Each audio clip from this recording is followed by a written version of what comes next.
Good morning. Good morning.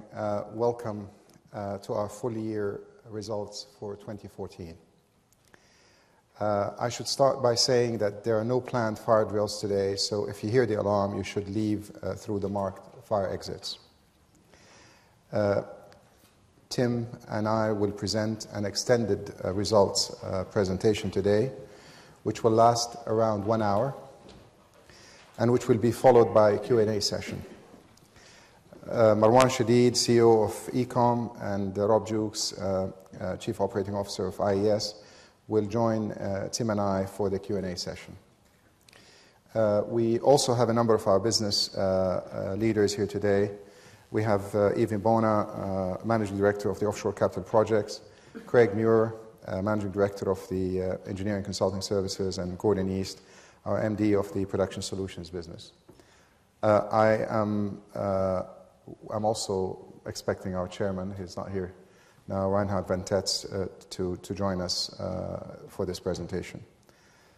I hope you will take the opportunity to stay behind afterwards for refreshments and to meet some of our senior team.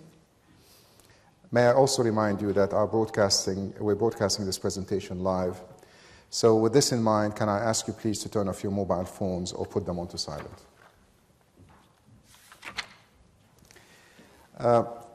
Turning to this morning's agenda, you will hopefully have had a chance to read through the headlines of our results this morning, but I'll begin with a quick overview.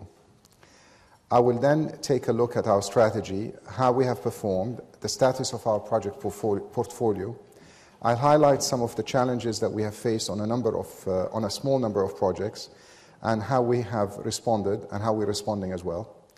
I also hope to reassure you that our overall portfolio remains in good shape, and our ability to deliver projects that focus on our core competencies is as strong as ever. I will then turn to the operating environment, outline why I believe we are well positioned to respond to the challenges and the opportunities it brings. Tim and I will then run through the financial results in more detail. Will then run through the financial results in more detail, including some more detailed disclosures on the IS portfolio, our financial position, and our priorities in terms of balancing dividends, growth, and returns. And then I will return to sum up before moving on to Q&A. The headlines that we announced this morning, our full year net profit for 2014 before impairment charges was $581 million, in line with our previous guidance. Our reported net profit is after recognizing a loss of around $230 million in the year on the Lagan-Tomor project. But strong performance elsewhere has helped us to absorb this position. We have a record year-end backlog position of around $19 billion, which together with around $3.5 billion of order intake in 2015 to date, which is largely the Lower Fars heavy oil project in Kuwait and some change orders, gives us excellent revenue visibility for 2015 and beyond. Net profit for 2015 is expected to be around the $460 million, which is consistent with our previous guidance, taking into account the sensitivity to the oil price that we have highlighted in November. We've recorded an impairment charge of $461 million across a number of IS projects, but over 80% of these impairments relate to the Greater Stella Area Development Project and the Tiklan Production Enhancement Contract. I'll come back to talk about these projects shortly. Tim will explain the detail behind the impairment charges later this morning. The book value of the IS portfolio now stands at $1.8 billion. Our net debt position closed the year at just over $700 million, reflecting our success in closing a number of long-standing commercial settlements in line with our expectations, and our balance sheet remains strong. As we indicated back in August, the board recognizes the importance of income to our shareholders and has maintained the 2014 full-year dividend at 2013 levels, reflecting our confidence in the prospects for the business. I'll talk about the operational highlights and what we've done in 2014. And just really, on a personal level, I've been with Petrofac for 25 years. 2014 has probably been one of my toughest years. And it's not really a reflection of what happened in the second half of the year with the decline in oil price. We've been addressing some of the issues from early on in the year. While the operating environment remains uncertain, we have a strong competitive position in our core business with record backlog and excellent revenue visibility, predominantly in our core markets. While the bidding environment remains good, we will retain our discipline, whatever happens, and remain focused on our areas of core strength. While 2014 was a difficult year, we've taken decisive action to address the challenges we faced on Teklani, Greater Stella Area, and Leg on to More projects. The balance of our portfolio is in good shape. I'll talk about this in more detail in a moment. We've refocused the IAS strategy to improve synergies with ECOM, to lower capital intensity, and we will manage the portfolio to maximize value. We've also taken steps to de-risk our deepwater offshore strategy through our alliance with McDermott, which I will discuss in a few minutes.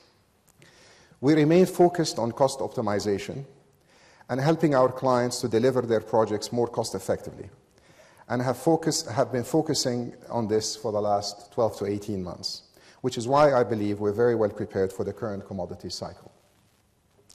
I'll talk about what we're doing to continue to drive down cost later in this presentation.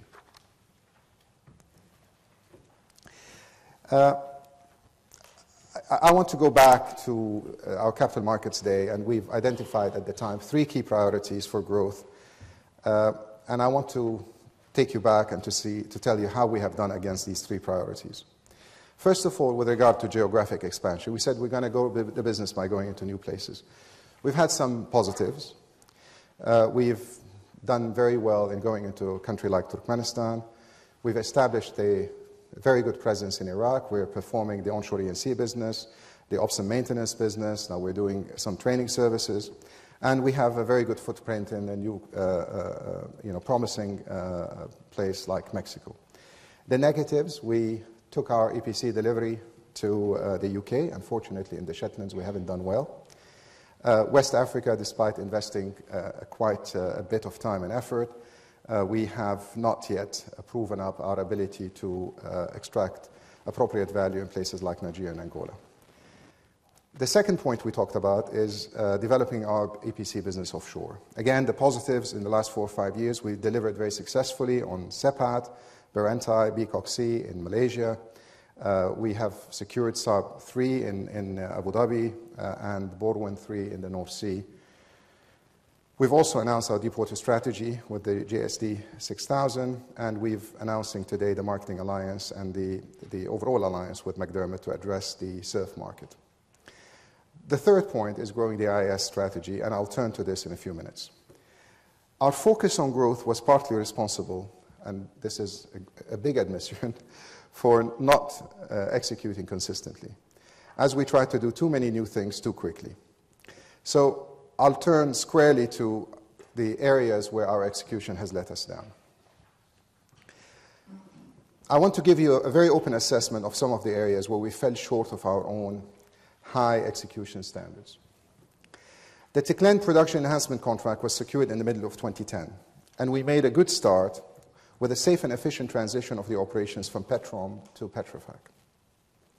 Despite effective project execution enabling us to increase production in 2011, 2012, and 2013, it became apparent from new subsurface information obtained in 2014 that the subsurface had previously been poorly defined.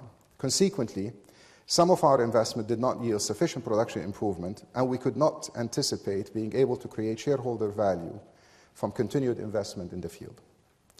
During 2014, we worked towards a revised field development plan and contractual framework for the project. However, following a review of the project in early 2015, we no longer anticipate being able to create value from Teklen and have decided to exit, and we're reviewing options with Petrom to manage the transition. As a result, we fully impaired the carrying value of the project, and we have also provided for expenses related to the termination of the contract. On the Greater Stella Area, the original project scope lacked definition when we entered into a project, and many changes in the scope ensued. The interfaces between Ithaca as operator, IES as a partner, and OPO as a contractor were not well defined, and we did not coordinate ourselves internally or manage our fabrication subcontractors, Rementoa in Poland, effectively to ensure our respective interests were fully aligned. On the FPF-1 modification work in the Greater Stella area, progress has been slower than anticipated over the winter. While the unit is in advanced state with all the topside equipment placed, 85% of the piping erected, and pre-commissioning check sheets being progressed. We have agreed an incentivized schedule with the fabrication yard to deliver mechanical completion, and we have good visibility on the scope, and the required resources are in place to complete the upgrade and the modifications. Given the lower oil price environment, we are being careful to manage cost optimization. We're optimizing the cost. We want the certainty of delivery and completion of all works prior to sail away. Mechanical completion is expected now in the third quarter of 15. Sail away is now expected in end of the year or early 16, following the winter weather window, and after completing all the commissioning activities before sail away. First production is scheduled for mid-2016. We've reflected this assessment of project cost and timing in the impairment charge of $207 million that we recorded in 2014 on our interest in the Greater Stella development. Finally, on Lagan Tomor project. We failed to stress test adequately our assessment of the risk of operating in a wholly new geography for the OEC business. Our ability to deliver on schedule was further impacted by the very challenging weather conditions affecting the Shetland Islands, particularly in the last 2 winter seasons. Furthermore, our construction contractors failed to deliver their agreed scope. And although we don't usually take on direct construction work, we usually work with construction contractors, we ended up taking direct construction activities and assuming all the construction risk.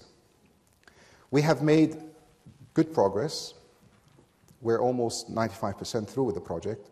We achieved a commercial settlement with Total over the last few weeks, and the settlement aligns us fully with Total, where we didn't have full alignment.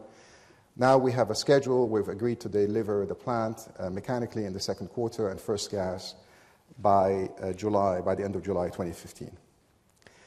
This agreement with Total will see our working capital position on the project improve in the first half of 2015 as Total contributes to the past cost overruns. While today's results are, after recording in 2014, $230 million US dollars, which is our 581, is after recording $230 million US dollars, which is basically $180 million profit on the entire project, but we've unwound the profit that we had in the early part, which was about $47-50 million. We expect to recognize no further profit or loss on this project in 2015. Simply put, the challenges of 2014 can be traced back to a failure to appreciate fully the risks we faced as we worked in unfamiliar geographies and with untested partners and in areas where we strayed outside our core competencies. To ensure this does not happen again, we have made a series of commitments. With lump sum contracts, we will be more risk averse. We will no longer take construction risk on large lump sum projects within the UK. And elsewhere, we will scrutinize our assumptions with regard to workforce productivity. Wherever we work and on whatever basis, we will ensure that we have robust contractual protection on both the time and cost associated with severe weather disruptions. We will also ensure that the interest of all our major subcontractors, including fabrication subcontractors for floating infrastructure upgrades, are closely aligned with our own. And we will only undertake production enhancement contracts where the value is primarily driven by our core competencies, which is to operate more efficiently rather than reservoir performance.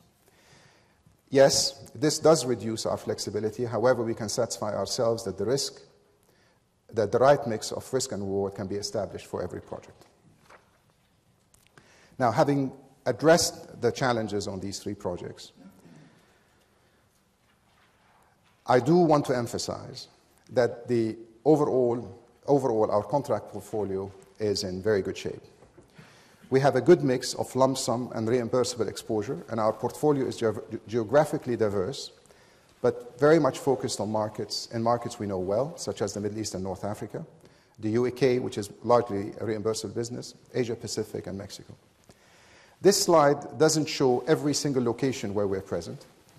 We're operating in 29 different countries worldwide, but in terms of projects that have a material financial impact, this is the portfolio. Over the past 25 years I've been with Petrofac, we've successfully delivered or are in the process of delivering more than $50 billion worth of projects across the group. Until recently, we've been able to boast a track record of never having lost money on a lump sum project, both onshore and offshore. With the exception of the Lag and Timor, that record still remains the case today. However, overall, I'm very happy with the operational and financial performance of the rest of the portfolio, and the margins embedded in our portfolio are consistent with our net margin guidance of net % on our core engineering and construction business, onshore engineering and construction business. I'm confident that we've taken appropriate and robust action to address the issues, provided for the losses, and learned from our mistakes. I'm absolutely committed to rebuilding our reputation for excellence in delivery. Going on to IES, and I know, this has been questioned. I want to go back and reflect why we started IES. And really, IES has not been in the portfolio in the last 3 or 4 years. We've rebranded it as IES. It was Petrofac Energy Developments before. We've had this business in the portfolio since 1997. And if I want to go back and recap, IES has done a number of things for us. It has helped us establish ourselves in strategic geographies. We went into Malaysia on the back of developing a small field, PM304, that turned out to be a giant field now. We've got 1 billion barrels of, probably more than 1 billion barrels of oil in place. And on the back of that, we've secured a number of contracts. The last contract we secured there was a package on the rapid development. We have a very big hub for ECOM now. We have about 1,500 people in Malaysia overall. Same thing in Tunisia. We've gone in to develop the Chirgi gas plant for the Chirgi field. We have built the Hasdrubal plant for BG, and we've since then secured an engineering service and support contract, which is to continue to support BG in the country. Same thing with Mexico. We went for the production enhancement contracts, and we are very excited about the service opportunity in the country going forward. We have secured also a contract to support and to project manage the Lakash deepwater development for Pemex. Furthermore, IES has helped us build our track record quite rapidly in new areas. So back in 97, our first major contract in IES, we've secured the Ohanet risk services contract. Not only has it positioned us in Algeria, which has been a very good market for us, but it also gives us a track record to build major gas plants, and that probably was a step change in the business. We went from doing projects around $100 million to a project of $600 million. We built our track record in shallow water as well as a result of a number of projects we did, the PM304, the Dons in the UK, and so on.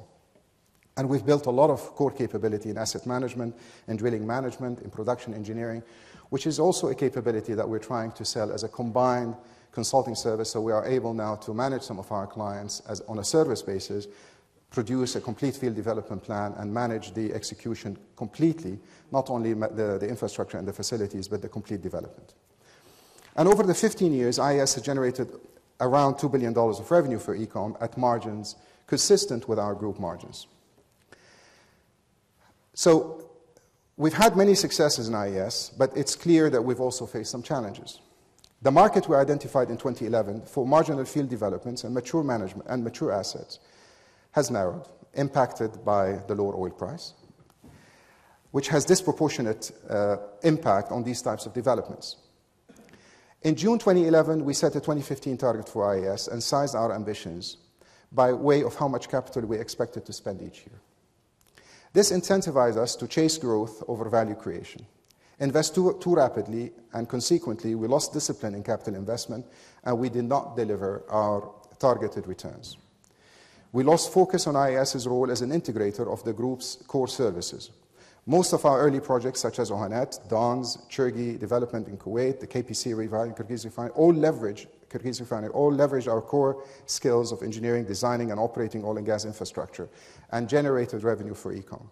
However, our production enhancement contracts don't have strong synergies with ECOM, and it is difficult to sell ongoing affiliated services under some of the production sharing regimes. The interface management between IES and ECOM has not worked well at times, reducing the quality of execution on some of our projects. And as is clear from the impairment charges we announced today, and in common with the sector overall, some marginal and mature assets do not work in lower oil price environment. For the last few months, we've talked about refocusing the IES strategy, and I want to briefly expand upon what it will look like in the future. Through a unified approach to business development, IES will act as an integrator for the group's core capabilities, focused on projects that are driven by engineering, construction, or operations. We will still take modest reservoir performance risk, but only where the project value is leveraged through deploying our core skills.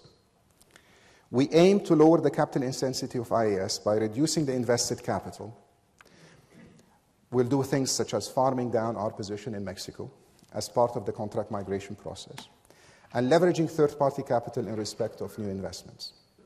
For example, through our PetroFirst arrangement with First Reserve, we have access to a significant pool of undeployed capital, which we hope will allow us to tap into a clear shift that we see in the industry to contracted and shared infrastructure models.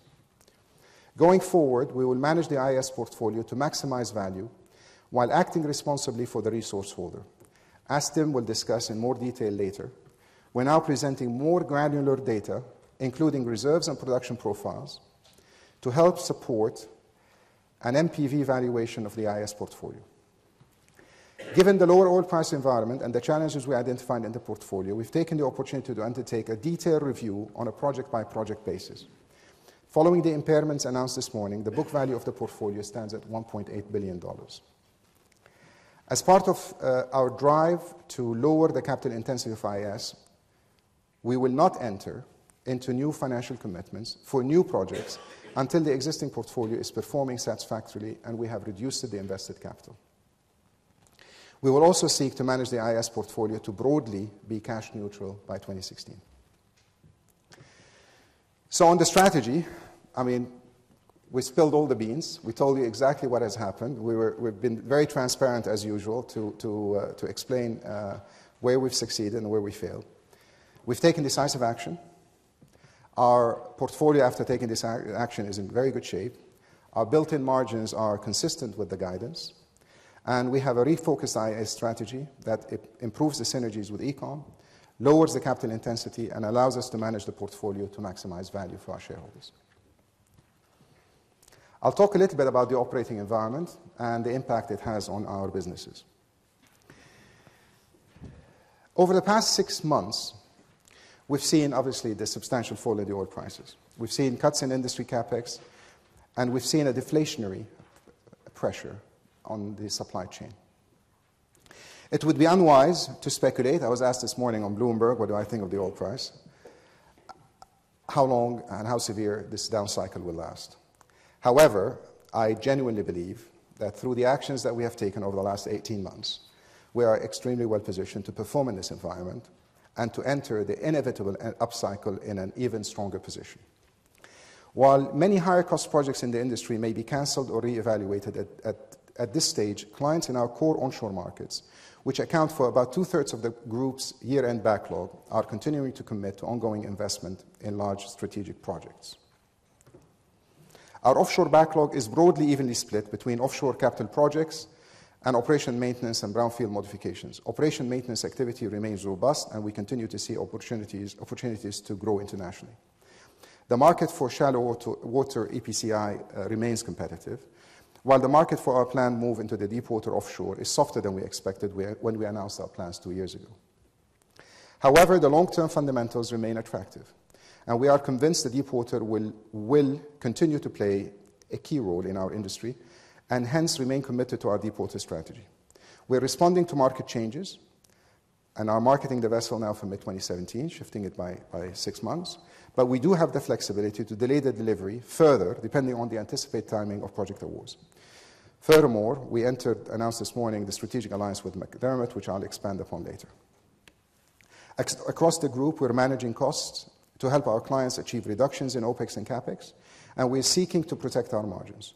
We are focused on maintaining and improving on our already very cost-effective structure and maintaining our strong competitive position, which has helped us to achieve a high win rate and deliver sector-leading margins on lump sum turnkey projects.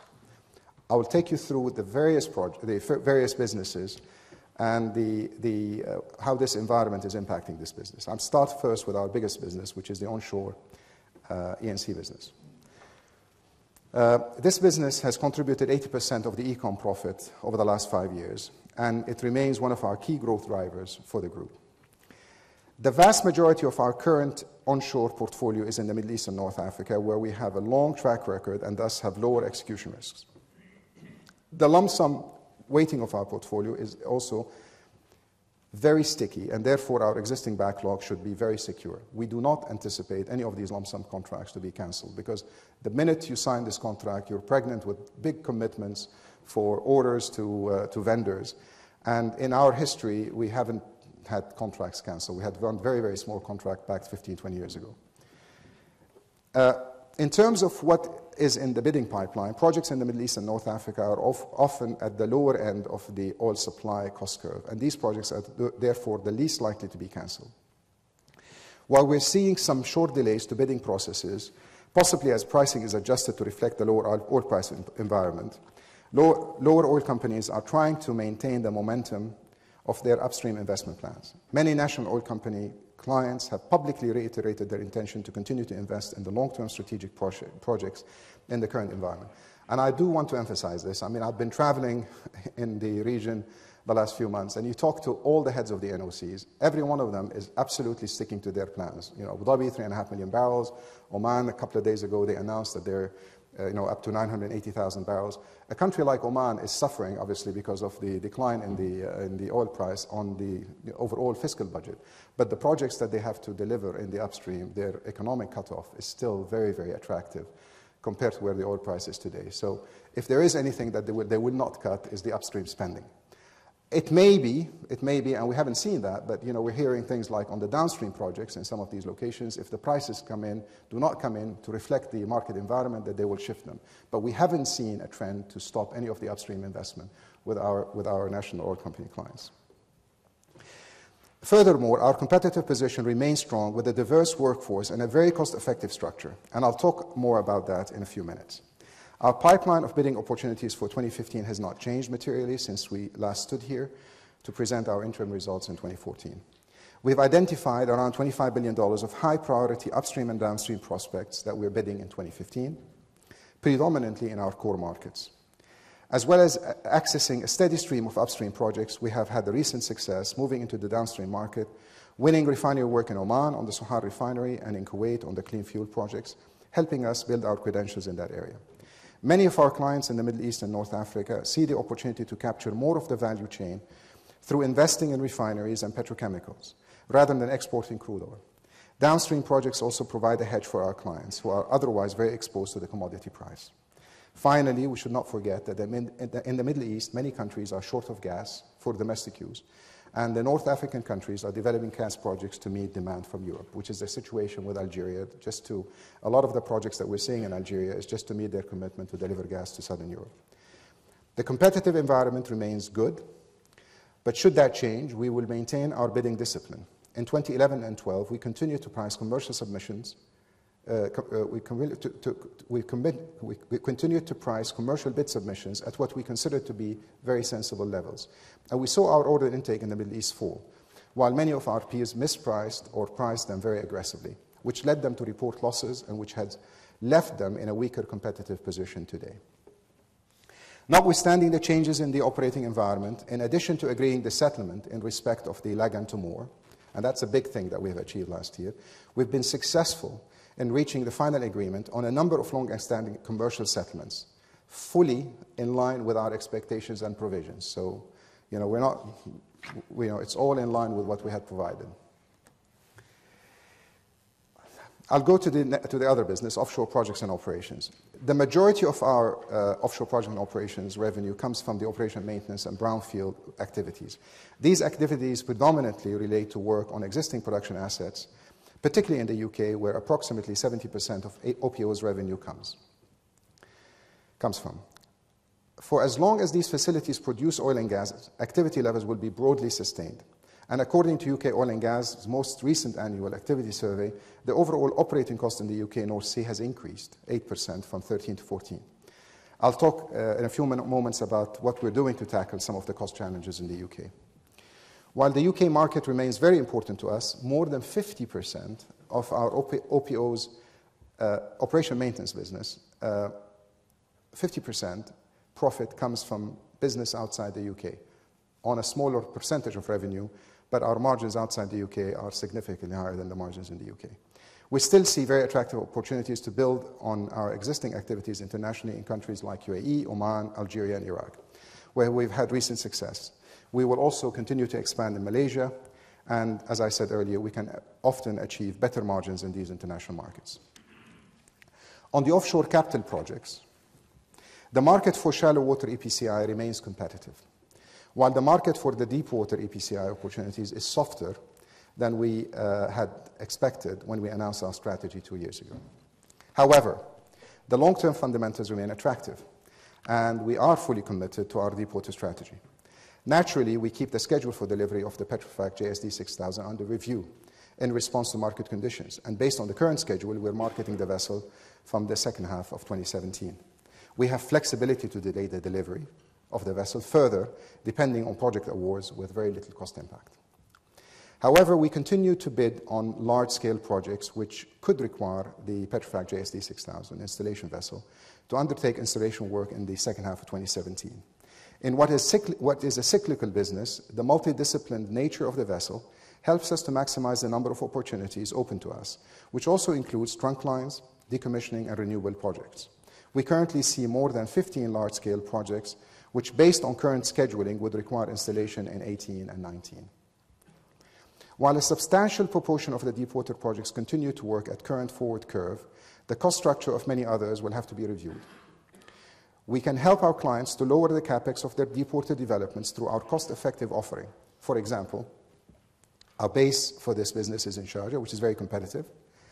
The JSD 6000 is, with the high-power, innovative, multi-capability design, means standby costs will be reduced and that you will only require one vessel to deliver the project instead of some cases 2 or 3. We've also continued to build the capability of the team to manage deepwater projects. The senior leadership team have extensive experience in the deepwater SURF market with top-tier contractors. We've also had discussions with a number of potential partners that bring access to operational assets such as supporting vessels and fabrication yards, both on project-by-project basis and on potential alliances. We announced this morning that we have signed a strategic alliance agreement with McDermott. I have one slide on this alliance that we announced today. We're delighted to be working with McDermott. Through our alliance agreement, we will jointly pursue opportunities in the deepwater, subsea, umbilical riser, and flow line business SURF. Together, we aim to develop a first-class SURF market position targeting EPCI projects in the US Gulf, the Gulf of Mexico, West Africa, Brazil, Mediterranean, and the North Sea. The alliance will give both parties a wider geographic reach and enhanced access to world-class opportunities, as well as the potential to work with clients from the conceptual and front-end engineering and design stages. The combination of our experiences, assets, and cultures will enable us to offer clients a very competitive integrated solution for their deepwater developments. It will also offer a broader range of assets to widen the potential market and optimize the asset use. Bringing together the combined expertise of the two companies will open up further EPCI opportunities for the Petrofac JSD 6000. McDermott, with almost 100 years of offshore experience, is already well established in the SURF sector with an existing mid-sized fleet, and it's also adding a new vessel during 2016. Engineering and consulting services. We have the leader of this business here, Craig. While engineering and consulting services supports our reporting segments, our other reporting segments, we've also focused on increasing ECS's external sales. ECS provides a low-risk, complementary offering to the rest of the group's services. We have a number of consultancies with ECS that support clients in concept design and can help them reduce their capital projects, as well as consultancy offering through things like a company like we have, Plant Asset Management, which is one of the industry's leaders as supporting clients reduce their operating cost. 2014 was a successful year for ECS, securing its largest ever project by far, with the award of the $1 billion Rabab Harweel project in Oman. This is ECS's first large-scale engineering procurement and construction management project, and we are positioning ourselves for more to follow. ECS is also helping to take us into new areas. For example, we're helping the government of Nova Scotia to identify the best way forward to exploit its ultra-deepwater oil potential. And we have a project management contract with Pemex to provide specialist technical assistance and supervision for the development of the Lakash project. Deepwater, this is their first deepwater development. Through ECS, we're building upon the delivery of local content. For example, where we have recently secured 2 strategic agreements with Algerian state-owned Sonatrach. These agreements will, with these agreements, we'll build local capability in Algeria, about 200 man office to help Sonatrach deliver engineering and project execution on many of their upstream and downstream developments. I'm going to talk about the cost and what we've done on the cost. In our last capital markets presentation, December 13, Marwan talked about some of our initiatives that Sharma, who is the MD for our OEC business, was leading to help us maintain and improve upon our cost advantage versus our peers, optimize our designs, and strengthen our execution model. In many respects, we've been ahead of the competition, leaving us in a strong competitive position. While many of our peers are only starting to address their cost structures in the current low oil price environment, we're continuing to build on the work we have been doing over the last few years. For instance, in OEC, we're lowering our operating costs through continued resource optimization. When we started our engineering offices in India 10, 12 years ago, we were outsourcing 10, 20%. We've moved from a model of 80% in the Sharjah office and 20% in India to a model now where it's 20% in the Sharjah office and 80% in India. And we've built our offices. We have 3 big hubs. We have over 3,000 engineers and technical staff in our offices in Chennai, Mumbai, and Delhi. We're obviously continuing to enhance our cost awareness, tighter control of costs. We've lowered our overhead. We've offshored some of our back office functions. We've been enhancing our bidding and estimating processes and improving our prioritization of bidding opportunities. We're much more focused in our bidding, and bidding costs for us is a big part of our overhead. This has borne very good results. We've had a win rate last year of 1 out of 3, which is, used to be about 1 out of 4, 1 out of 5. And as a result of that, we have reduced the bidding costs. And the one other thing that we've done is we've done a lot of work on design optimization in that business. We focus on improving design, overall work practices, creating more awarenesses of cost, enhancing ownership accountability.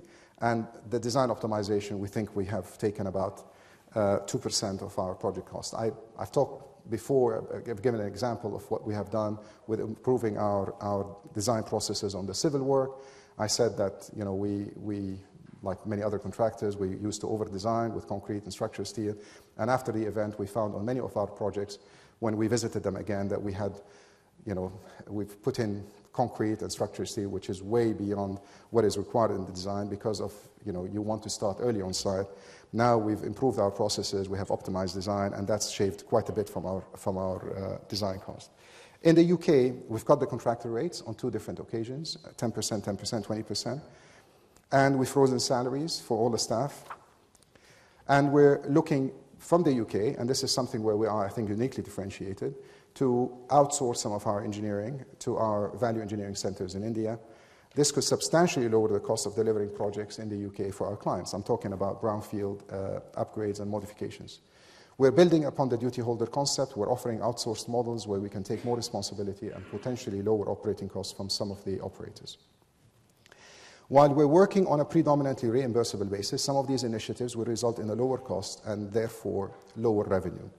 But we are seeking to protect our margins, which are already low in mature markets such as the UK. So hopefully all the initiatives we're taking will protect what we have today. The lower oil price environment has also brought about cost deflation in some location, and that's a very important thing that I want to highlight, that we are still going to buy billions of dollars of equipment and services. Most of our portfolio is lump sum. We do not have the inflationary pressure from the subcontractors and from the suppliers that we had to cope with in times in 26, 27, and so on. We have a deflationary environment, and this deflationary environment should help de-risk our delivery and underpin our margin expectations. Through all these initiatives across the group, we have delivered an overhead and operating cost. This is an annual saving, $170 million. We're continuing this $170 million in 2014, and we're continuing to focus on reducing our cost in 2015. As well as maintaining our cost competitive advantage, we're working with our clients to see how we can, as well as maintaining our competitive advantage, we're working with our clients to see how we can maintain the cost effectiveness of their projects. So in summary, on the operating environment, our core markets for the engineering construction projects remains robust, with clients committing to ongoing capital investments in large strategic projects. Our ops and maintenance activity remains robust. We continue to see opportunities to grow internationally. In response to market conditions and based on the current schedule, we are marketing the JST 6000 from the second half of 2017. We have the flexibility to delay the delivery of the vessel further, dependent on project awards. We've de-risked delivery through the alliance that we have announced today with McDermott, and we've delivered an overhead and operating cost savings across the group of $170 million annualized in 2014, and we're continuing to drive cost savings, allowing us to bid more competitively. We're managing our cost base to help our clients achieve reductions in OPEX and CAPEX and ensure we maintain a very competitive position whilst protecting our margins. I'll hand over to Tim to take you through the financial results, and I'll come back for the wrap-up. Thank you.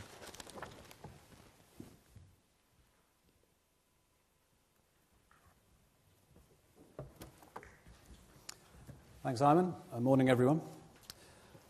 I'm going to give a brief overview of our headline financials, including the IS impairment charge, and then I'll go on to provide some more detailed disclosures on the IS portfolio, our financial position, and our priorities in terms of balancing dividends, growth and returns.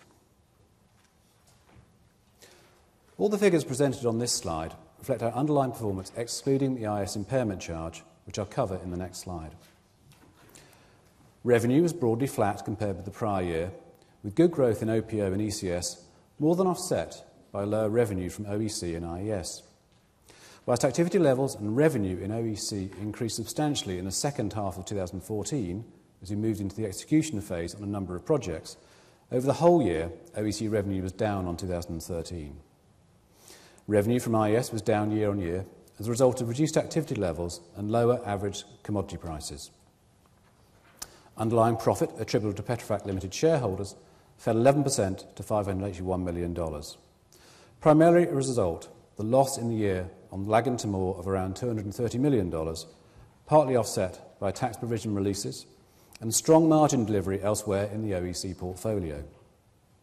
The overall results also benefited from a $56 million gain on the sale of the floating production facilities to First Reserve, which took place early in the second half of the year. The group's return on capital employed for the year was 18%. While that compares well with many of our oilfield services peers, it is below where we'd like it to be, and I'll talk about that more later. As Ayman's already mentioned, notwithstanding the fall in earnings, the board has maintained our full-year dividend for 2014. Now, turning to the impairment charge.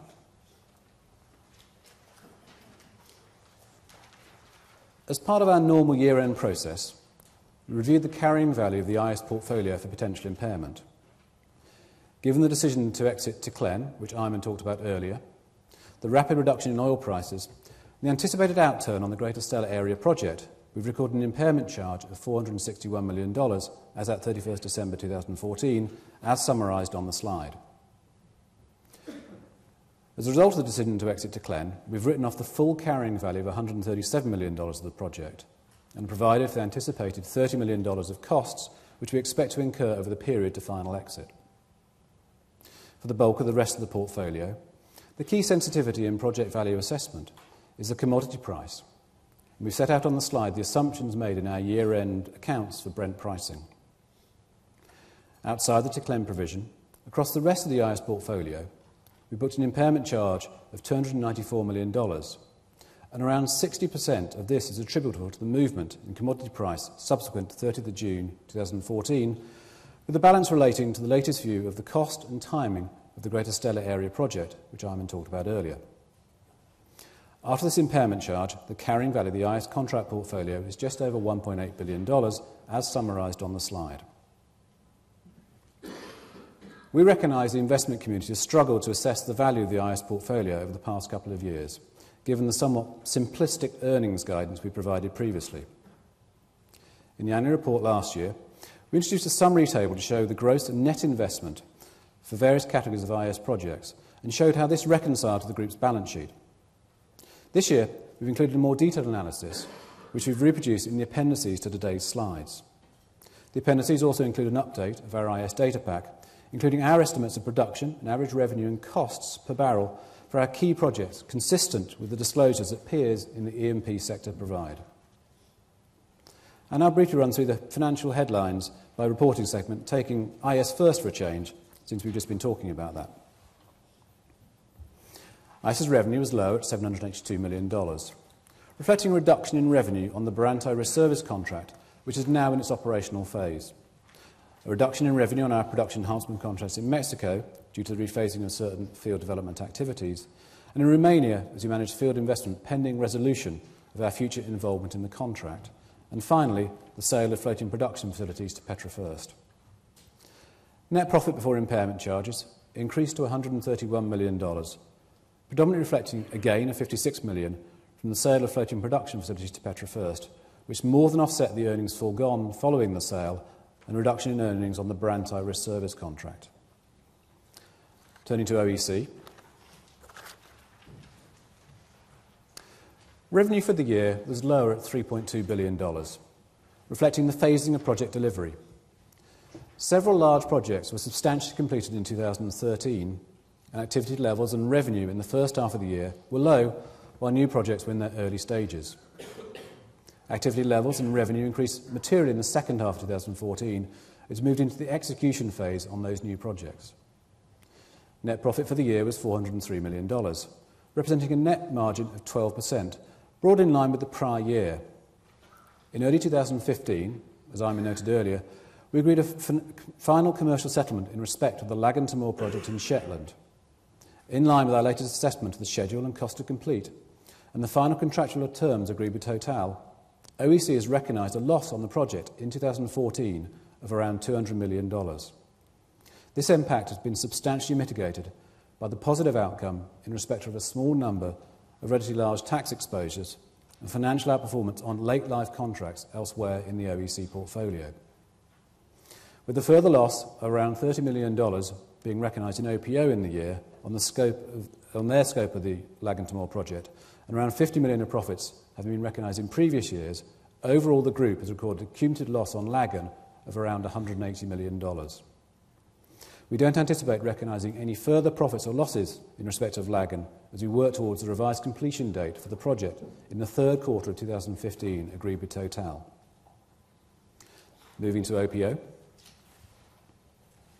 Revenue for the year increased 20% to just over $2 billion, reflecting higher levels of activity, particularly on capital projects, including Lagan to Moor, the FPF-1 floating production facility, and the Saab 3 project in Abu Dhabi.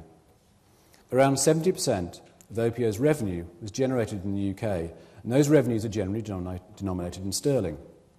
The average US dollar to sterling exchange rate for the year was slightly higher than the prior year, but even adjusting for that, revenue still increased by around 16%. Net profit for the year was lower at $64 million, after a pre-tax loss of around $30 million on OPO's scope of the work on Lagan, and no margin being recognised on the FPF-1 upgrade and modification. As a result, net margins were lower at 3.2%. Finally, turning to ECS. Revenue for the year increased 21% to $437 million, reflecting a substantial increase in activity levels, including on ECS's largest ever project, the Rabab Harweel integrated project in Oman, and the Insala Gas in Amina's consultancy contract, which was awarded in January 2013, but on which substantial activity only commenced in 2014. Net profit for the year was marginally higher at $33 million. While activity levels were significantly higher than the prior year, much of the activity on the Rabab Harweel project is at lower margin, as the procurement is undertaken on an incentivised pass-through basis. Moving on to look at our net debt position. We started 2014 with a net debt position of just over $700 million and finished the year in broadly the same position. Cash flow from operating activities before working capital changes was $913 million. Notwithstanding the substantial step-up in activity levels in the second half, there was minimal growth in net working capital across the course of the year, as a number of the large working capital positions, which had built up on certain OEC contracts, such as Upper Zakum and Insala, reversed in the second half, reflecting commercial settlements agreed with our clients in line with our expectations. Non-current items include an increase in the long-term receivable from a customer of 63 million in relation to the Brantai reservice contract, net taxes paid of 76 million and interest paid of 66 million.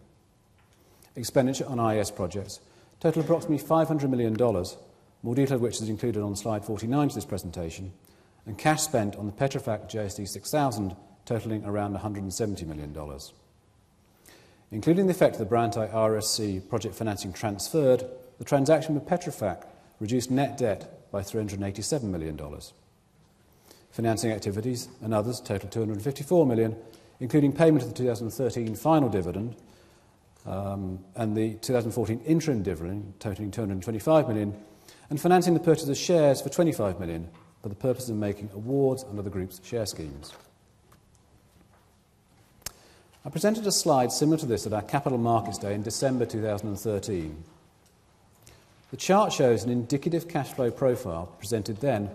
We've added actuals for the intervening period.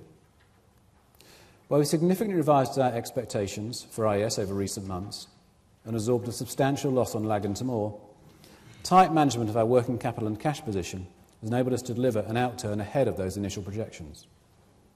Our balance sheet remains strong and prudently managed, reflected in strong investment-grade ratings from both Moody's and S&P.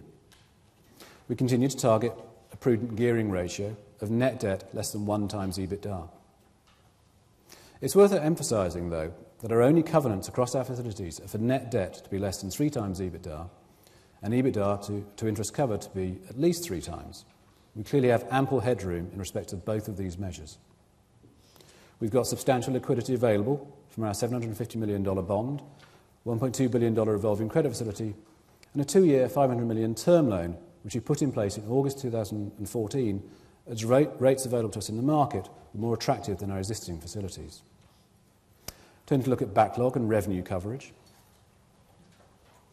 We delivered a year of record order intake in 2014. We took our group backlog to record year-end level at the end of 2014 of $18.9 billion. Our econ backlog also stood at a record level of $15.6 billion. This leaves us well positioned to deliver long-term revenue growth in econ as moving to the execution stage on a number of large EPC projects. While we have a $3.3 billion backlog remaining in IES, after removing around $500 million in relation to the Clem project, around $2.5 billion of this 3.3 relates to our production enhancement contracts in Mexico. We might see this reduced during 2015 as we work with Pemex to change the commercial structure of the contracts. We don't recognise backlog on IES equity investments. Ecom's year-end backlog of $15.6 billion has been augmented by the award of the Lower Fars heavy oil project in Kuwait in January. This is a $4 billion plus project, of which our scope is around $3 billion. We've therefore got excellent revenue visibility for 2015 and beyond, which should underpin medium-term revenue growth in econ. The chart shows that our year-end backlog meant that we'd already had $5.9 billion of revenue in hand for 2015, which is 5% more than 2014 actual revenues, which are shown in the left-hand column. That's before taking into account revenues from Lower Fars.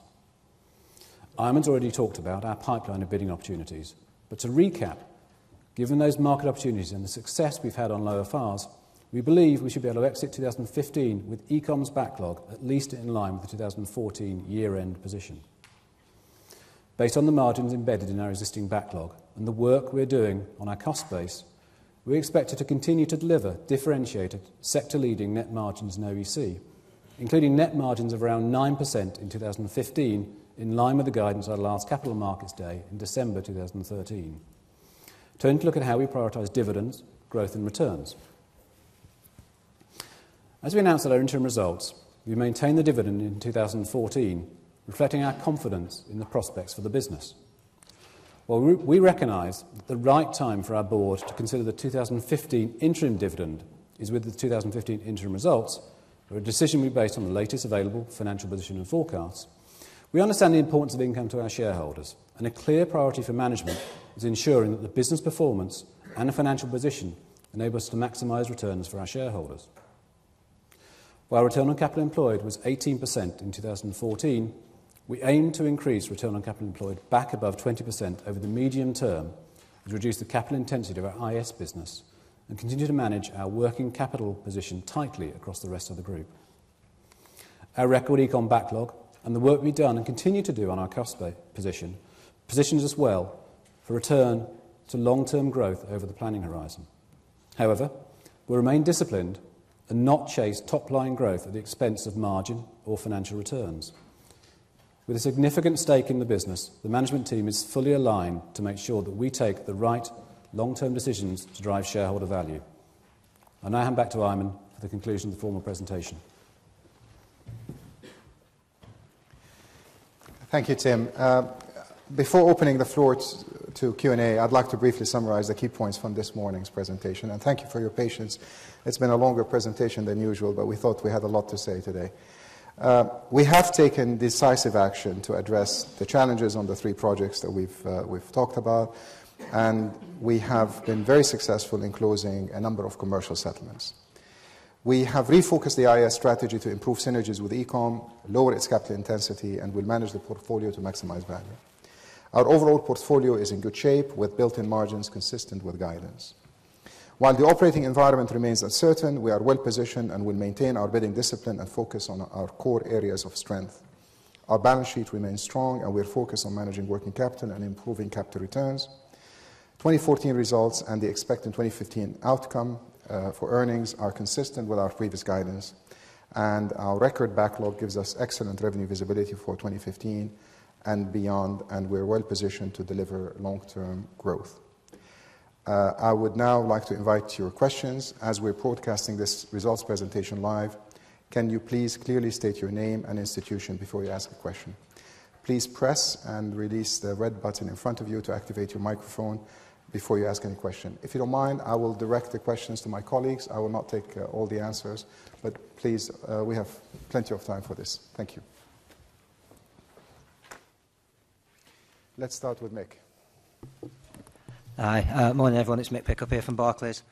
Thank you for the honesty on the problems of the year.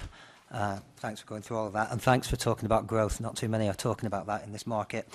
Question, if I may, on a few of the, let's say, disconnects I saw in there. Firstly, on your strategic objectives. I think you mentioned after the 3 projects you talked about not going into unfamiliar geographies, and weather was one of the issues. Yet the slide before you said your strategic growth ambitions were geographic expansion, and you're going into offshore.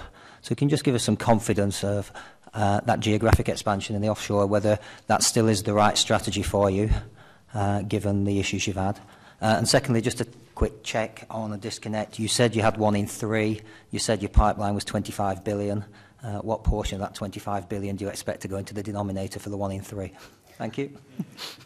Okay, well, to answer your second question first, we do have 25 billion, but to be perfectly candid, we don't know if some of these projects will move to the right, particularly some of the downstream projects that I talked about. So that's one. And the other thing is, we don't know if there will be a change in behavior of some of our competitors because of the decline in the market. I mean, if you take that, if we achieve the same success rate that we have achieved in last year, obviously our sales number will be significantly higher than what we talked about. But we are being prudent, and I think for the time being, we have confidence that we'll close the year with the econ backlog being at least where we started the year. I think on the second question, Mick, the point about the deep water and what we're doing with the deep water. I mean, there are a number of things that we have done. First of all, we talked about the build-up of the team. And we've been very, very careful in making sure that building our capability in this business is going to come before doing anything else. Frankly, in this environment, we're able to attract some excellent talent into this business. The second thing is that we have, through this alliance now that we have created, we're not only creating a bigger funnel for more opportunities for both of us, but in some way we're also de-risking delivery, because we are going to be looking at a number of these projects from 2 angles and making sure that it works for both sides. This is an exclusive alliance where we will be pursuing business for SURF in almost most of the geographies around the world. And for me, the issue was to partly to de-risk delivery, partly the point that you're talking about, because we wanted to ensure as we go forward, not only do we have more opportunities, but we have a strategy which is de-risk. Look, going back to the business, to the fundamentals, there's going to be a lot of deep water business coming up. We do believe that is going to be an area where there will be eventually a lot of capital spending. I know it's not going to happen, maybe now it's shifting a little bit to the right, but the shallow water business is going to continue to be commoditized and very competitive, and people who have local resources in many of the local geographies are going to have a competitive advantage.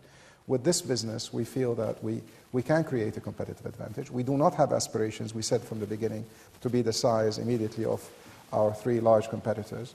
Our plans for this business by 2020 are a big area of growth for us, but there will be, it will still be a more modest business compared to our peers.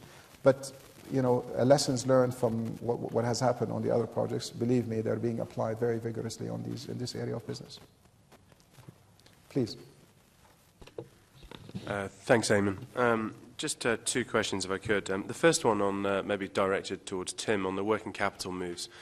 Despite the recovery of Insalar and Upper Zakum, working capital was still out a little bit, and cash advances were in quite significantly. My maths is right; they slightly more than doubled. Could you just give a little bit more colour as to what the outflows were that offset the inflows from Insalar and Upper Zakum, and also what those cash advances came from, and how that actually evolves through 2015 in terms of how working capital might develop. And the second question, once we've done with that, is exactly what does McDermott add to the Petrofac capability offshore, and why them? Thank you. Do you want to answer the first question? On the working capital, you're right, it was a pretty small outflow across the course of the year, but there was an outflow. Yes, we received a significant string of cash advances in the second half of the year, natural result of the success we've had in project awards. The other natural result of project awards is we're spending money on projects, and hence you build up cash outflows, which I highlighted at the half year, that as we move into the execution phase on those projects, we should see a working capital build up. That we didn't see in the second half because of the catch-up on the commercial settlements. So if we hadn't had the commercial settlement catch-up, you'd have actually seen an increase in working capital, probably 200-300 million higher than the 60 million we're talking about in the full year numbers. So that's the degree of benefit you've had from those catch-ups on Insalar and Zadko were the main 2, which we highlighted at the half year as having caused a significant working capital deterioration. That reversed in the second half of the year. But frankly, in terms of the rest of the working capital, it's just natural evolution of the project portfolio. As you move into execution, working capital builds up. And which is why I've always highlighted, whilst I can put a net debt projection around a forthcoming year end, it's always plus or minus $200 to $300 million, which reflects that working capital volatility depending on where you are in execution on any individual contract. Okay, and to answer your question on what McDermott brings, they have 100-year history in the offshore business. They have been executing on the SURF business also quite effectively. They have the fleet of assets that they have. They are at the kind of lower end to the JSD 6000, so the combination of both are very complementary. And to be very candid, the combination of our balance sheets on projects is a lot more assuring for our clients when you are undertaking major SURF contracts. So for them, it was our credibility with many clients and the big asset that we're bringing in, which complements the rest of their fleet. And for us, it's the long track record. It's their presence in the market for a long time, as well as they have reeling yards, they have fabrication yards that are very complementary. And in this alliance, we're extremely well aligned because we both want to, secure a business which is decent business that generates good margin for both of us. Okay, thank you. I wanted to go back to Fiona. I'm sorry because you asked me before. Yes, please. Yeah, sorry, it was just a follow-up on Tim's question. I mean, in terms of that movement in working capital, what should we expect for working capital through 2015? through 2015 and net debt at the end of the year? I would characterise 2015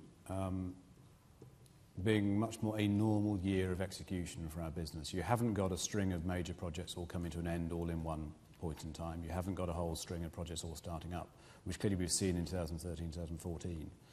So there should not be a structural shift in working capital one way or the other. So it should be a pretty neutral working capital year, with the notable exception of the Lagan-Tamor settlement. At year end, we hadn't finalised the commercial arrangements with Total. That has taken place in early 2015. There was a big overhang north of $200 million in terms of outstanding working capital on Lagan. That clearly will reverse as we go through the final few months of execution on the project. So that should be a beneficial swing in working capital into 2015. Very clear. Thank you. Thank you. Fiona. Thank you. Yes, it's Fiona McLean from Merrill Lynch. I have a follow-up question on McDermott. The two companies will potentially have very different risk profiles looking at projects and how you're wanting to price them. So how are you going to navigate through those discussions? And then on the onshore E&C backlog and how that's going to develop this year, how comfortable are you actually growing that backlog, or will you remain happy to stay in this 6 to 7 billion of order intake, say this year and next year? Thank you. Why do you think, Fiona, that we have two different risk appetites? I mean, why do you say that? Well, there are a number of projects, if you look back over the last 10 years, where their performance may not necessarily have been as strong as the likes of Technip or Subsea 7 or Saipem, but clearly you haven't been in offshore historically, so I would assume you're looking to try and take the same kind of DNA as what you've done onshore and kind of transfer that offshore. But they paid the price very heavily. They've had recent changes in management. They have a CEO now that's absolutely focused on project delivery and margin. So I don't agree really with the first comment. Probably that was McDermott of the past, but the company now is very focused on profit, on cash generation, and everything we have talked about in terms of margin expectation, markets, and so on is very much aligned with our thinking, Fiona. So I don't anticipate that to be a problem. With regard to the backlog, you're saying can we do more than $6 or $7 billion a year? I would love to, but ask Marwan. No, at the moment, I think the way we have to look at the market as it is at the moment. The market as it is, as Ayman said, we have a pipeline for 2015 of $25 billion of serious projects. There are in the pipeline, in the areas that we are operating, more than $25 billion. I think we are going to be very prudent and very disciplined in the way we are going to bid our projects, and in terms of OEC in particular, and we are going to maintain our margins. And the question is not whether we can take more than $7 billion or less than $7 billion. The question is whether we can maintain the quality of our portfolio on those biddings, and that's the main question that we are addressing at the moment. Yes, thank you very much. Thank you. Please, Amy.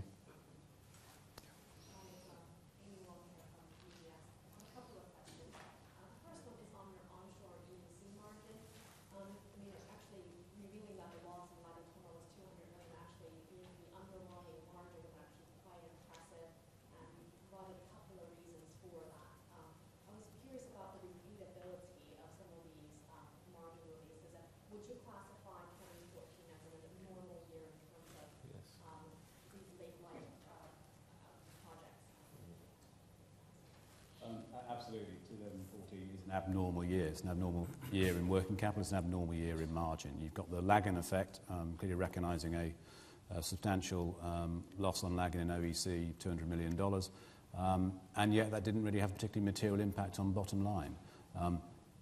We've always talked about 2013 and 2014 as being unusual years because you have this coincidence of a number of our largest ever projects all coming to an end.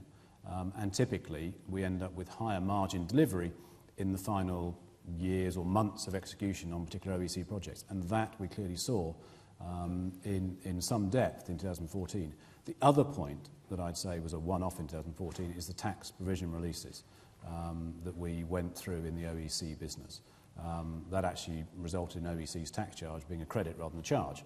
So patently that was a one-off. We've given guidance for margins in the OEC business of 9% in 2015.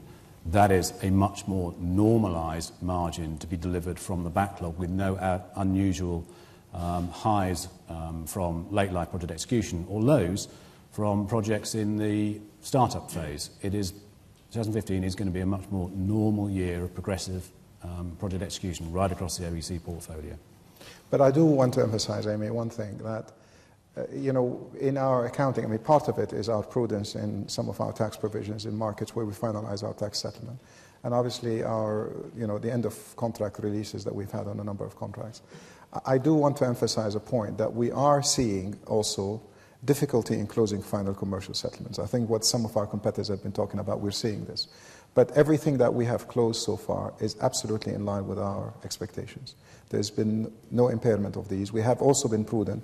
We haven't allowed for things that we didn't expect to receive. And we've done fantastic work in 2014 in getting many of these down to conclusion. And we're down to a level of income recognized which is not fully closed, which is well below 6 or 7% of our revenue. So we're very, very comfortable with that level, which is more that normal run rate in the business.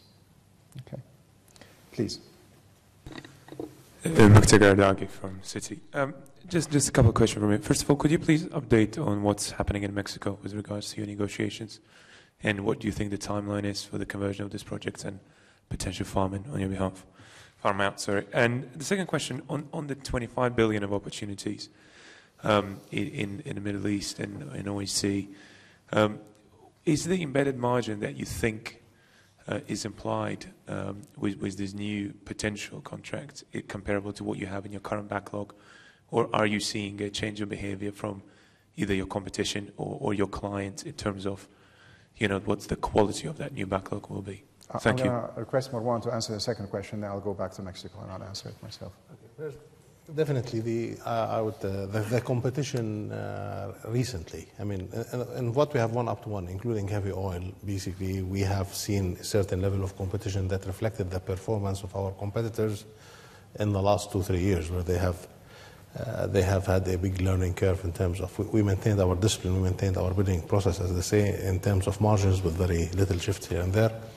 Our competitors have changed, which have allowed us to, plus the fact that we have done a lot of work in 2013 and 2014 and reflects in the saving that we have reflected now, which give us about 2 or 3% advantage overall between design optimization, shift of work to India, and the rationalization of resources. We passed a lot of that to our clients in our bidding, but that helped us maintain our margins. The expectation that we see that there will be more competitors in the market, but we do believe that the competitors are all more rational at the moment. It might be a little bit more competitive in terms of people bidding at various levels, but I don't think we are going to see any undercutting of costs, etc., that we have seen in the past. Some of the bids that we are looking at, there are short list of bidders, and we are pretty positioned in some of those to be in a good position on that. So my expectation is that yes, we will see more higher competition, but I don't think we are going to see the same low margins or under cost cutting that we have seen in the past few years. On Mexico, actually on next Monday on the 2nd, there's the President of Mexico, President Peña Nieto, is coming on a state visit, and he's here on 3rd, 4th and 5th. But there's an energy day here on the 2nd, and there's an investment day on the 4th in London. And I'm actually participating in many of these events because we've been ahead of many other companies in investing in the country. What's happening right now is the energy reform has been enacted, and the secondary legislation to regulate this reform has also been put in place. We have 4 agreements, they call them the CEPs, which are integrated service contracts. The secondary legislation allows for these agreements to migrate into a different form of contract, which could be a profit share or production sharing agreement, without going through the bidding process. And the the intention was that those companies that have taken on these fields, they've built an operating capability, they've invested in the country.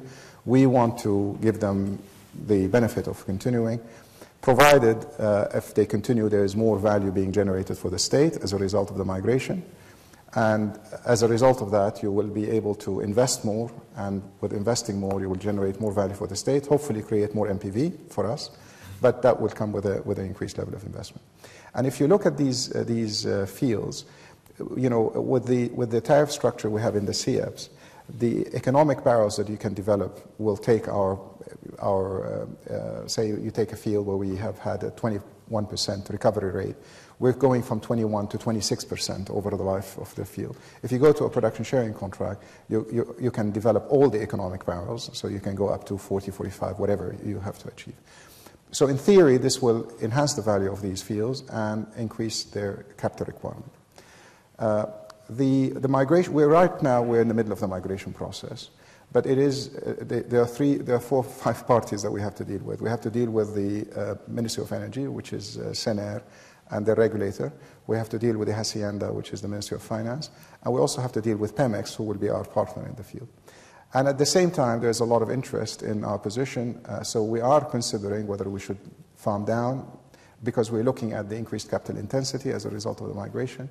We're saying, do we want to farm down? There's a huge amount of interest in Mexico, and you know, all these fields are being now negotiated in this oil price environment, so we're obviously running models based on this oil price. The original target was to complete this migration by the end of March. Judging by the complexity of the process, and it's a new process, we think that this will slip by a few months. We're absolutely committed to the migration process. We have confidence in the Mexican institutions that ultimately they will go through the learning curve and we will end up in a good place. And we will see ultimately where we come out, but I'm hoping that we will maintain a position in Mexico. We may have partners. We may consider, we have 4 fields, we may consider retaining a position in less than the 4 fields, but all these are on the table right now, and we're going through all these processes, and hopefully in the next 3 or 4 months we'll have clarity. Okay? Please. Good morning, Nick Green here from Sanford Bernstein. You mentioned some comments, one about the Greater Stella area, saying commercial settlement was still ongoing, one Lag and Tormore that the commercial settlement's complete. Can you just give us a bit of an update on that? And I suppose the general question is, because both projects aren't yet finished, what confidence do you have that we're not going to get any more bad news on either of these 2? That's the first question, please. Okay.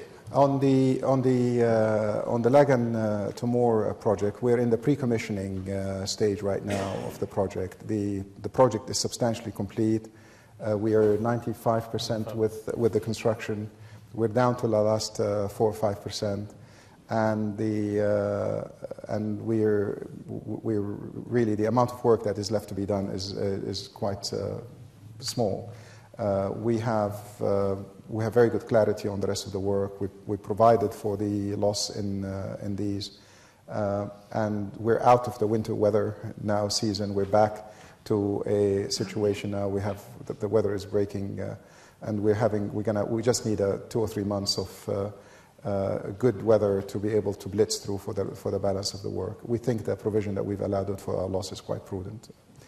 On Greater Stella, maybe I'll get to Rob. I mean, we're very close, but maybe Rob, you want to mention a word? Yeah, I think we're again in the high 70s in terms of completion on the floating production unit. It's in Poland. In fact, Moen and I are travelling there tonight to meet with the team there.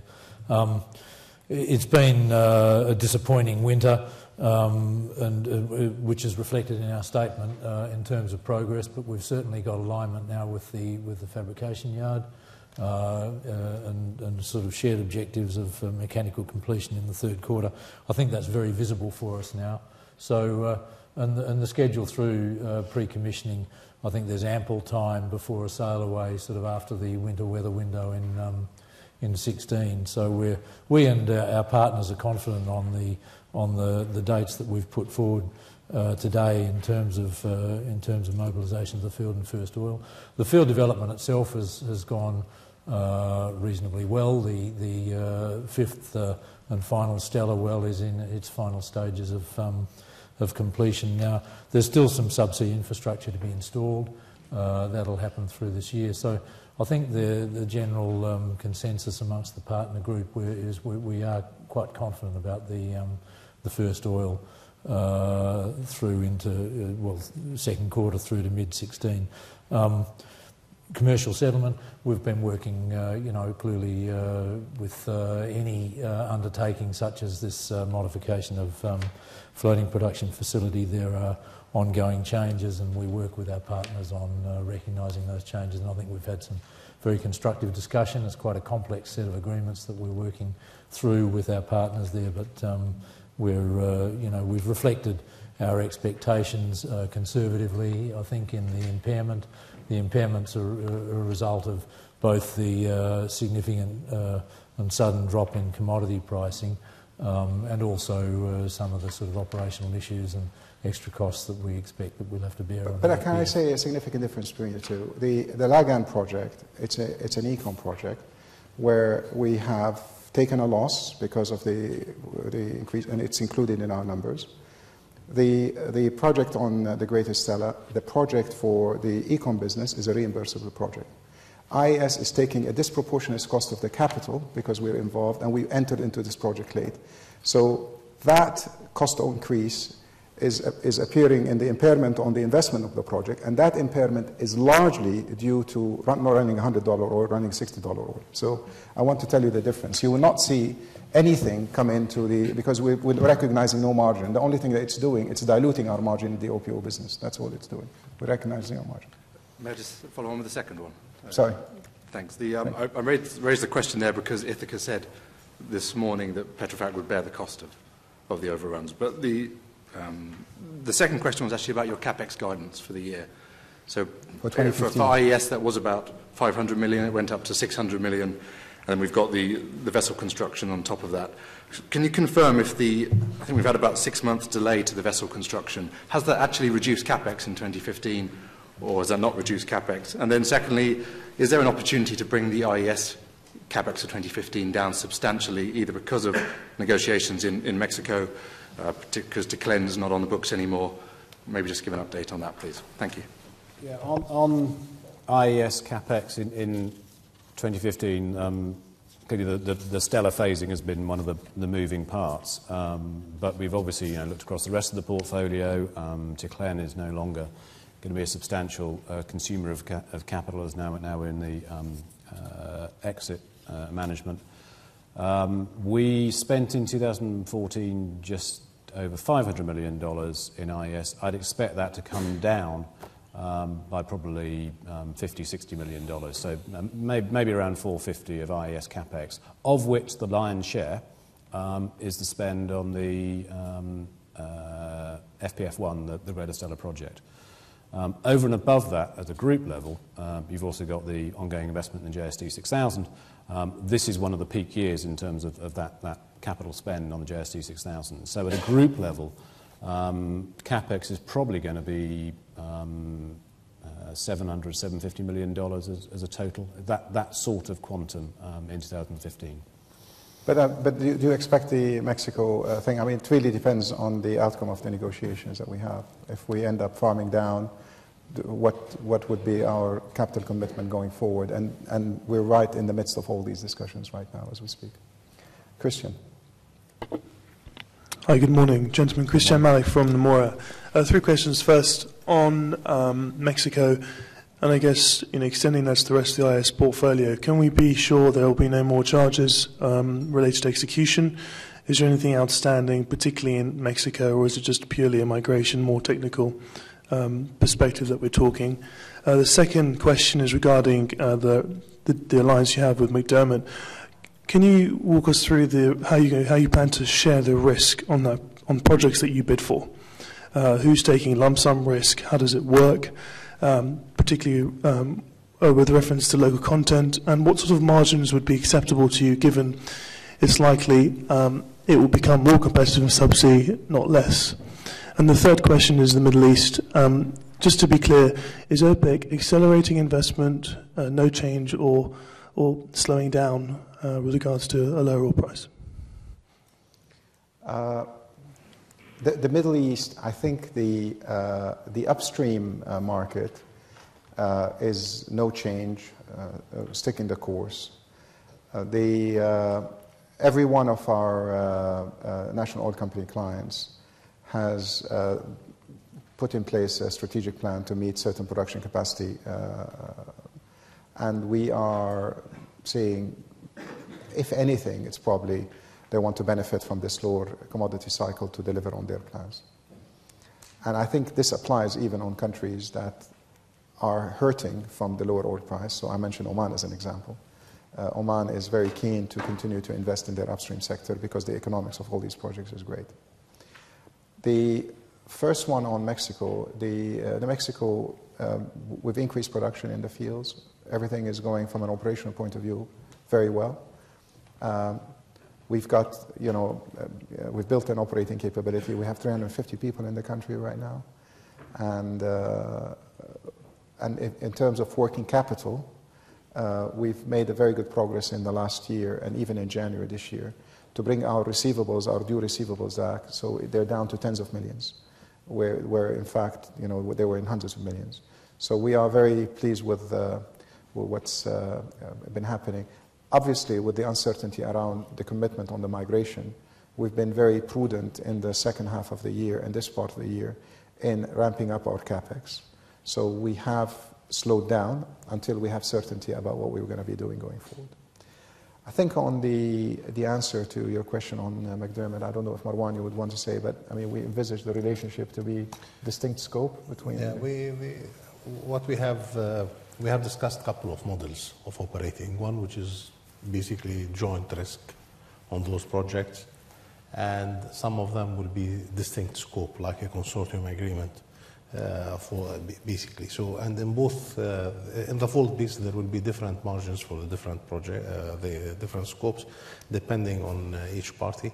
For the joint scope, I mean, we have discussed a range of margins that we will tackle, and that I mean, it's not prudent to just discuss it at the moment openly, but we have discussed some arrangements that we have. We still need to put into practice and bid the first job to see how this works. But can I just mention a couple of clarifications? This is an alliance for SURF. We are bidding, and we were qualified, and we're still bidding on a number of pipeline projects where we're doing them on our own. This is one. The second thing is, at the end of the day, we are not going to be, I mean, the discipline that I talked about in the onshore E&C will be absolutely applied in this business. What we've signaled today is that we've shifted the delivery to the second half of 17. We would have no hesitation to shifting the delivery to early 18 or second half of 18 if we don't secure a project with an appropriate margin. So, the last thing we're going to do is get into a position where, because we have a big boat, do something crazy and take on a contract with a silly margin. Okay. Thank you. Thank you. Please. I'm Giacomo Armeo from Macquarie. Couple of questions. One on your 2015 net income target. You are, in the statement you're saying with the current forward curve comes down to 460, which is unsurprising. But the question I have, I guess, is with Stella first oil delayed to mid-2016, potentially some delays in the capital deployment in Mexico impacting the production growth, how much headroom do you have on that target left? Second question is on hedging. Are you looking to revise your hedging strategy of hedging 75% of the underlying production in light of the low oil prices? Okay, well, let me tell you, the delay on the Greater Stella, when you run this oil price, you don't generate earnings, you generate EBITDA on the Greater Stella. So the delay has no impact on our earnings. The earnings that we've guided in terms of the, $2 million for every dollar of a barrel reflects the decline in the oil price. So really the shift of 6 months reduces our EBITDA a little bit in 2015, but it has no impact on earnings because we're just generating EBITDA, we're not generating net profit. When you run the $60 oil price in 2016, or $65 oil, so that's the... And the delay, the shift in Mexico, when we guided in November, we were in the midst of this reform. So we were prudent in saying that our capital spending in Mexico is going to shift to the right, and that was reflected in our numbers. I think as far as the hedging policy, I don't know whether you want to say something. On hedging, we, as you rightly say, we hedge on a rolling annual basis 75% of the anticipated production. We actually went through a board discussion around that in January this year, and the board reaffirmed that approach. So no, we're not intending to change our approach to hedging, which is the right thing to do. If you change your approach to hedging just because commodity price is low or high, you're actually becoming a trader.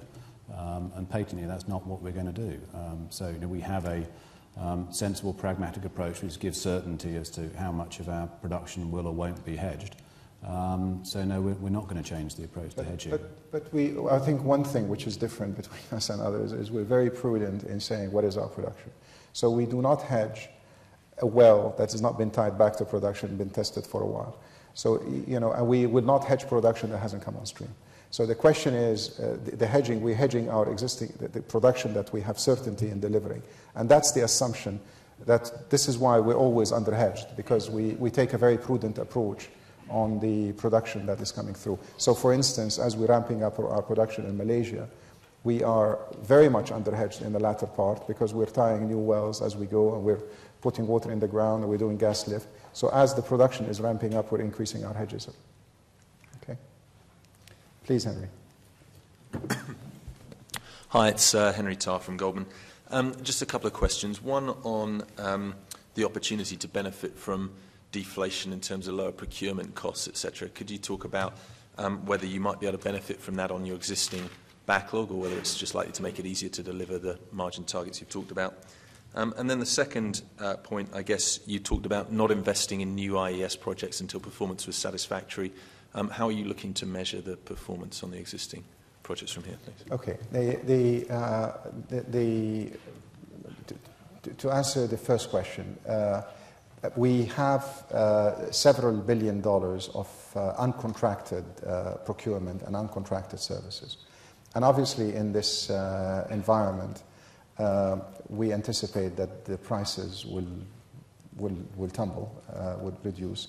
But I don't want to overplay this because in many cases we have specified vendors that we have to work with, and we have frame agreements with particular suppliers where we have preferential situation with the supplier. But against that, we are seeing a tightening of our clients, a much more commercial approach to handling change orders and accepting variations. So for me, that is an upside lever that we have to deliver our margin, to balance our downside lever. And really all I want to say today is it's good to have this lever, because without that, with the downside lever of having clients tightening up on their purses, there would be downside risk. So between the two levers, we're pretty comfortable that we will be able to deliver on the margin that we have in our guidance. The question that you have on what do we measure, we've always said that we would want to achieve a double-digit 15-16% return on the IS portfolio. Frankly, we have delivered a return, when you look historically, of an IS portfolio which is higher than our cost of capital. If you go back historically, we've had to test every asset. You don't test the entire portfolio. But it was about 3 or 4% short of where we set ourselves to deliver. We want to get back to that on these projects, and we're in the middle of discussions with, obviously we're doing the work now in Mexico with a migration, but we are talking to Petronas about the development of the rest of the asset.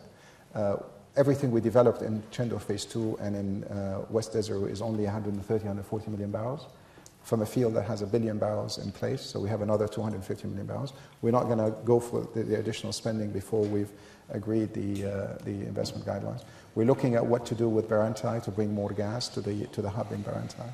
So we have a number of initiatives to ensure that the assets that we have a lot to do in the assets in the portfolio. We have very good assets.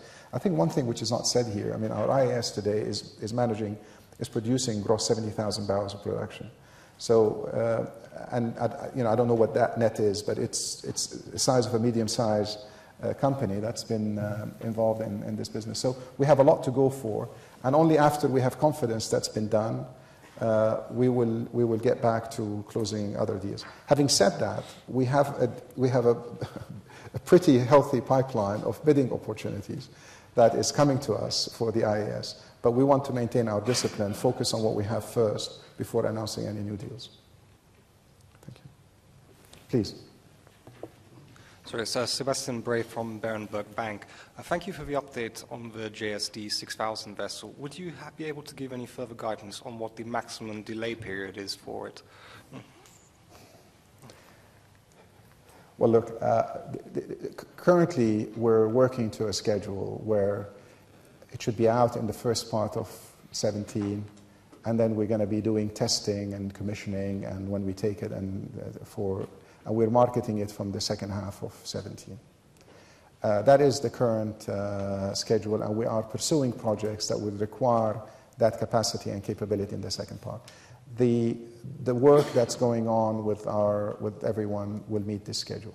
What I said is that there is always flexibility to delay. It will cost us, another tens of millions. It won't be hundreds of millions if the market continues to be soft for some time to come. But we see many opportunities in the second part of 17 and 18 and 19 that would require the installation capacity. So all I'm saying is that we don't have the flexibility, but we're not working towards any further delay beyond the second half of 17. Thank you. Thank you. Please. Malcolm Graham-Wood from Hydrocarbon Capital. I've got two questions. Firstly, while I understand and appreciate what you've done in Taclaney and Lagan to Moor, I'm still at a bit of a loss on Greater Stella because, correct me if I'm wrong, there are two parts of Petrofac which have been working on this. Correct. And I get the impression that the right hand doesn't know what the left hand was doing at some stage. And so on that, I'd like to ask the question, I understand that you've put it behind you and you've said that as Lagan to Moor is the only ever loss-making lump sum contract that Petrofac has ever had. That obviously doesn't come into the lump sum side of Petrofac that we're working in Greater Stella. So I wouldn't mind a little bit more on that, and also what lessons you might have learned from that. And the second question is for Tim. I was expecting probably more on the way of impairments, funnily enough, and notwithstanding the oil price. Am I correct in thinking that that might have been, it's a little less than you had been thinking at previous stages, or has it just fallen better for you than, or have I just been overestimating the impairments? So I do that one? I'm not sure what model you're using, Malcolm, but if you do models. No. Models?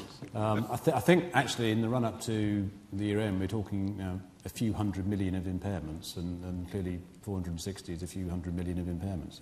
It's kind of where we were expecting, knowing what was going on. Remember that under the existing contractual arrangements in Mexico, the CEPs, the PECs that we have, are not subject to oil price moves, so you don't actually, that doesn't have any impact on impairment calculation. Taclan would have been in the same bucket, but we've actually written off the whole of that value there. And we've applied the forward curve for the first couple of years. In 15 and 16 we'd used a straightforward curve, and then in subsequent years $80, $85, $90 for the remaining 3 years, and then $90 flat into perpetuity. It's consistent with what a lot of other players in the industry are using for their impairment calculations. So maybe I need to have a quick look at your model. You can look at my model. Okay, I think, Malcolm, on the first question, I don't know if, maybe Robin... I could clarify there that Ithaca are the operator of this project. As Ayman said earlier, we have a reimbursable contract in the ecom side of the business to convert the floating production facility, and the reimbursable contract is administered by Ithaca. From the beginning, Ithaca were very conscious that they didn't want Petrofac IES getting involved in any way other than as a non-operated partner in the field. So there has been a certain amount of disconnection between the two parts of the business, and I think Ayman referred to that, and we won't get into that situation again. I think that's been a lesson for us you know, that we won't have a counterparty between two parts of our business that are supposed to be collaborating and working together to deliver value or to grow value. That's about the strength of it. But I think in fair, I mean, just to come back, we've had quite a few scope changes as we went along. We probably made some decisions which, you know, engineers make, where you scrapped a lot of stuff and then we're kind of building new. So you end up having something which is new that will last another 30, 40 years for a field which is going to last for 10 years, 8 or 10 years, 10, 15 years. And I think the other thing that we would never do again is when you end up with these contracts and you're not creating an alignment with your fabrication contractor, and this is something that I talked about, you frankly are left with little choice, because then the decision in many cases, do you relocate or not? So we said today, I mean, if we ever do something like this again, it will be done in partnership, where we have a joint venture, we have a partner that's assuming a lump sum risk on that delivery. What happens invariably is you're there, you're pushing productivity, you're pushing, you know, you get delayed, you have very little leverage commercially. But I'm pleased that that's all been done now. We've agreed this, and you know, we don't want to accelerate. We don't want to work nights. We don't want to work 24 hours, because, you know, frankly, from an economic point of view, you come out at a higher oil price. Even if you come out next year, it more than offsets the cost of the delay. And it also de-risks the delivery completely in terms of making sure that we're finishing in the summer, but we're going to finish all the pre-commissioning, all the commissioning. Mechanically, we'll finish in the summer, but the commissioning, and you know, we don't want to carry any work into the field so that the capex is known. But believe me, we've done a post-mortem inside the business, and actually, I mean, for your information, we had our board last week, and we had a session on Lagan, a complete session in terms of what went wrong. And we're doing something absolutely similar on this and on the Teklan. And all these lessons learned will be something that will make sure that they never are repeated again. Thank you. Any other questions, please? Ian Armstrong, Blue and Dolphin. I've got two questions. The first one with regards to the comments about targeting further cost savings in 2015, given the fact you've talked about cutting the third-party rates, contractor rates. You've talked about cutting overheads and also operating costs and capex as well. Is it more of the same, or do you have something else you can? Well, let me give you one example of something that we've been trying to do. And you know, if you get me going about the cost in the North Sea, I could carry on for forever. But we have been offering our clients in the North Sea the last 5 or 6 years that we can do work with blended rates, where we can offer for a number of packages that we're doing, engineering, integrity management, and so on, that we can do the work partly in the UK, and we can blend the rates and do some of our work in high-value centers. We can achieve ratings with this engineering. We offered reductions on the blended rates of something around 40 to 50%.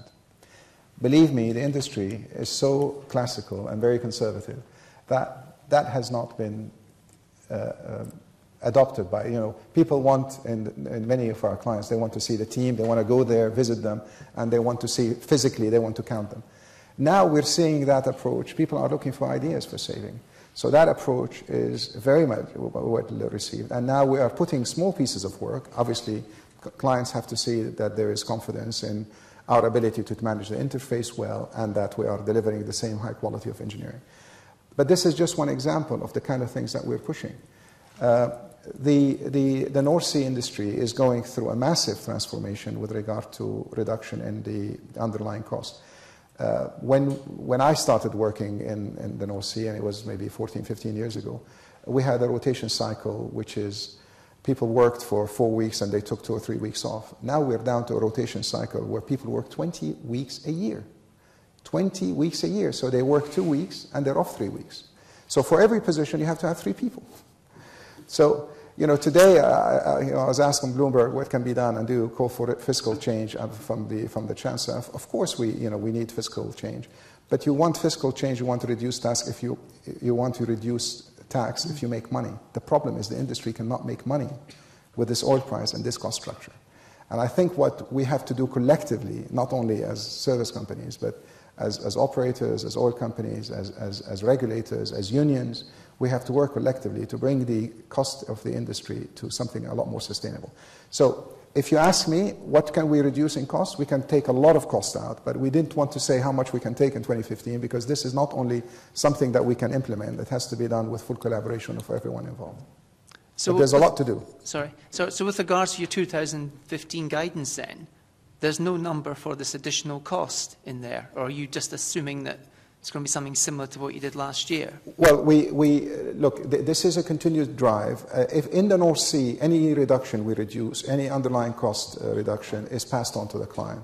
All we're trying to do is we're trying to protect our margin. So that's what we're trying to do. A lot of the other cost initiatives that we're taking in OEC, which is like Henry was asking me about reducing the cost of the underlying suppliers. We think it will more or less balance the difficulty that we're going to be having with clients on some of the commercial settlements. But creating a more competitive cost structure for the industry generally is something that we are absolutely focused on, because this is not only about maintaining our margins, it's about the sustainability of the industry. And for me, it's in the North Sea, you can run how much you can produce at different cost structures. At this cost structure, I genuinely do not believe the numbers that are out there for the amount of barrels you can recover. If we don't reduce the cost significantly, there's going to be a lot of oil left in that basin which will not be recovered. And just with regards to the last thing on 2015, are you treating Ticleni as a discontinued operation in that guidance? To be clear, we have provided in our 2014 accounts for the anticipated costs we expect to incur on Ticleni moving forward. So if we've got that number right, there shouldn't be additional profits or losses coming from Ticleni to be reported in subsequent years. So 2014 should have been it, if we've got that estimate right, and we've provided $30 million, that estimate. So if we over or underspend against that, then that will go through the reported results. But other than that, we think we've provided for what we anticipate.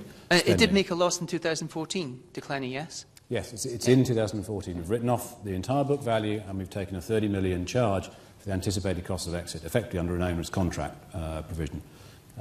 On your point on cost savings, I'm and can wax lyrical for ages about the North Sea, but plainly, the largest part of our business is the OEC business, and the largest part of the $170 million we've talked about in terms of cost savings delivered to date has been in the OEC business. And for a very long time, we have always sought to be a cost-effective provider of services in that OEC business. That is what has enabled this business to deliver a supernormal margin versus its peers and to capture a disproportionate market share. Because plainly, what a low-cost base gives you is the ability to bid competitively. Now, clearly, we recognise the market moving forward is going to be more competitive. There is going to be more competition for the contracts we're expecting to pick up out of the $25 billion we're bidding for. Hence the importance of continuing to work on our cost base to enable us to protect our margins and to protect our market share. We are not saying that those cost savings we're going to deliver in 2015 will add to the $460 million we've guided for this morning. It is to protect our market share. Thank you. Please.